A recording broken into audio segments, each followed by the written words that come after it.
ನಮ್ಮನೆ ಮೀನಾಕ್ಷಿ ಎತ್ಲ ಹೋದ್ಲಂತ. ಎತ್ಲ ಹೋದ್ಲೇನು? ಬೆಳಿಗ್ಗೆ ಎದ್ಲ, 4 ಕಡ್ಬುಂಡೆ ಕಟ್ಟದ್ಲು, ಸರ್ಗೊಳಗೆ ಹಾಕದ್ಲ, ಹಸ್ಲು ಬಾಗ್ಲು ತಾಳದ್ಲ. ಅಯ್ಯೋ, ಅವ್ರು ಇವ್ರ ಹತ್ರ ಮಾತಾಡ್ತಾನೆ, ಯಾರ ಮನೆಯವ್ರ ಹತ್ರ ಇರೋದು. ಹಂಗಾರೆ ಮನೇಲಿ ಕೆಲಸ ಇರೋದಿಲ್ಲ. ನಾನೊಬ್ಬಳು ಮುದಿ ಹಿಂಗ್ಸಿದ್ದೀನಿ. ನನ್ನ ಕೈಲಿ ಎಂತ ಆತದ ಹೇಳಿ? ಎದ್ದು ಓಡಾಡೋಕ್ಕೆ ಆಗೋದಿಲ್ಲ. ಸೊಂಟ ನೋವು ಅಂದರೆ ನೋವು. ಆವಾಗಾರು ವೈನ ಕೆಲಸ ಮಾಡ್ತಿದ್ದೆ, ಅದು ಇದು ಅಂತ ಬೇಗ ಆಡಿ.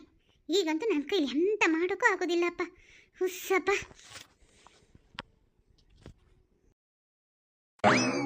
ನೋಡಿ ನೋಡಿ ಎಷ್ಟೊತ್ತಾತಲ್ಲ, ಇನ್ನೂ ಮನೆಗೆ ಬರ್ಬೇಕಂತ ಅವಳಿಗೇನು ಅನ್ಸದೇನು? ಸೊಸಿಗೆ ಬೈದ್ನೆ ಅಂತ ಪ್ರಯೋಜನ ಹೇಳಿ? ಫಸ್ಟ್ ನನ್ನ ಮಗುಗೆ ಬೈಬೇಕು. ಅವನು ಸರಿ ಇದ್ರೆ ತಾನೇ. ಅಯ್ಯೋ ಅಯ್ಯೋ, ಅದೇನು ಕುಣಿಸ್ತಾನೋ, ಅದೇನು ಕಥೆನೋ ನಂಗಂತೂ ಗೊತ್ತಿಲ್ಲ. ನೋಡಿ, ಮೊನ್ನೆ ಪ್ಯಾಟಿಗೆ ಹೋಗ್ಯಾರೆ, ಒಯ್ನಾಗಿರೋ ಸೀರೆ ತಂದ್ಕೊಂಡಾಳ. ಹಂಗಾರೆ ನಂಗೆ ತೋರಿಸ್ಲೇ ಇಲ್ಲ. ನಂಗ ಒಂಚೂರು ಅನುಮಾನ ಬಂತು.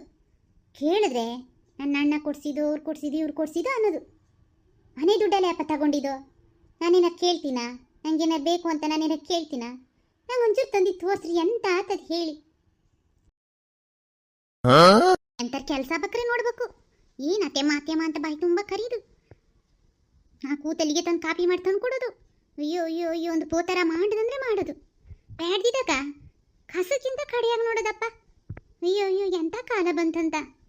ನಾವಿಷ್ಟು ವರ್ಷ ಬದುಕಿ ಬಾಳಿ ಎಂತ ಬಂತು ಸುಖ ಅನಿಸ್ತದ ಒಂದೊಂದ್ಸಲ ಯೋಚನೆ ಮಾಡಿದ್ರೆ. ಸೊಸೈಟಿಲಿ ಅಕ್ಕಿ ಕೊಡ್ತಿದ್ರೆ ಎಂತದ ಮಾರ್ರಿ, ಎತ್ಲ ಹೋದ್ಲ ಅಂತ. ಹಂಗಾರೆ ಹೋದ್ರೆ ಹೋಗಿಯೇ ಬಿಡೋದು, ನೀರಲ್ಲಿಲೇ ಬಿಟ್ಟಂಗೆ ಆಗ್ತದೆ. ಹಂಗಾರೆ ಇಷ್ಟೊತ್ತಾತಲ್ಲ, ಮನೆ ಕಡೆ ಬರ್ಬೇಕನ್ನೋದು ಏನಾರು ಉಂಟ ಅವಳಿಗೆ? ನಾನೊಬ್ಳಿದ್ದೀನಲ್ಲ ಬಾಗ್ಲಲ್ಲಿ ಕುತ್ಕೊಂಡು ಮನೆ ಕಾವಲು ಮಾಡೋಕ್ಕೆ. ಈಗಂತೂ ಕಳ್ಳರು ಕಾಕ್ರೆಲ್ಲ ಬರ್ತಾರಂತಪ್ಪ. ಅಯ್ಯೋ, ಮನೇಲಿ ಒಂದು 3 ಕಾಳು ಅಡಿಕೆ ಅದೇ, ಕಾಫಿ ಬೀಜ ಅದೇ, ಮೆಣಸು ಅದೇ, ಇದನ್ನೆಲ್ಲ ಕಾವಲು ಮಾಡೋಕ್ಕೆ ನಾನು ಇದ್ದೀನಲ್ಲ. ಇವಳಿಗೇನು